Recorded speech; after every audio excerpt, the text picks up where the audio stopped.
এক সময়ে প্রভু শ্রীকৃষ্ণ নিদ্রামগ্ন ছিলেন এবং ঘুমের ঘোরে তার মুখ থেকে রাধারানীর নাম উচ্চারিত হল।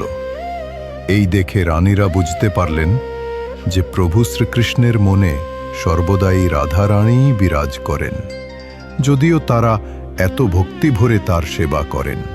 কৌতূহলী হয়ে রুক্মিণী এবং অন্যান্য রানীরা রোহিণীজির কাছে অনুরোধ করলেন যেন তিনি ব্রজধামে রাধারানীর প্রেম এবং শ্রীকৃষ্ণের লীলা কথা শোনান।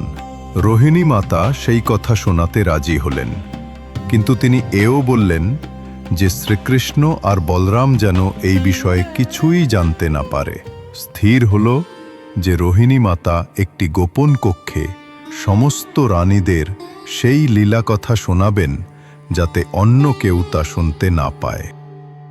প্রবেশদ্বার পাহারা দেওয়ার দায়িত্ব দেওয়া হলো সুভদ্রাকে।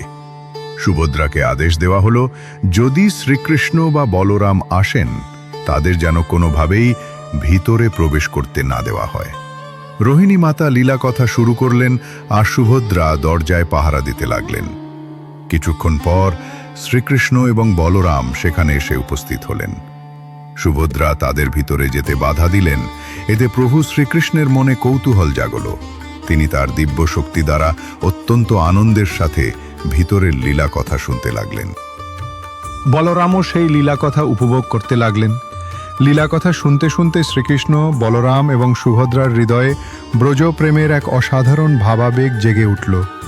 এই প্রেমাবেশে তাদের হাত পা সংকুচিত হতে শুরু করল, যেন তারা শৈশবের রূপে ফিরে যাচ্ছেন। রাধা রানীর লীলা কথা শুনতে শুনতে তিনজনেই এমনভাবে বিভোর হয়ে গেলেন যে তারা মূর্তির মতো নিশ্চল হয়ে পড়লেন।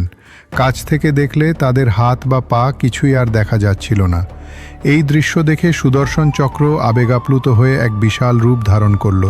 ঠিক সেই মুহূর্তে দেবর্ষি নারদ সেখানে এসে উপস্থিত হলেন।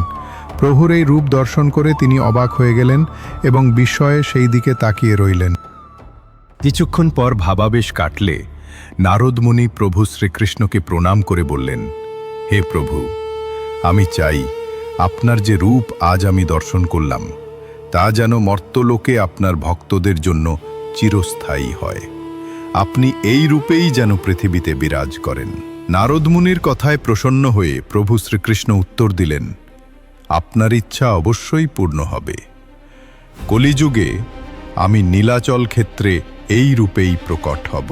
কলিযুগের আগমনের পর প্রভু শ্রীকৃষ্ণের প্রেরণাতেই মালবের রাজা ইন্দ্রদুম্ন জগন্নাথ মন্দিরে প্রভু শ্রীকৃষ্ণ, বলরাম এবং সুভদ্রার বিগ্রহ স্থাপন করিয়েছিলেন।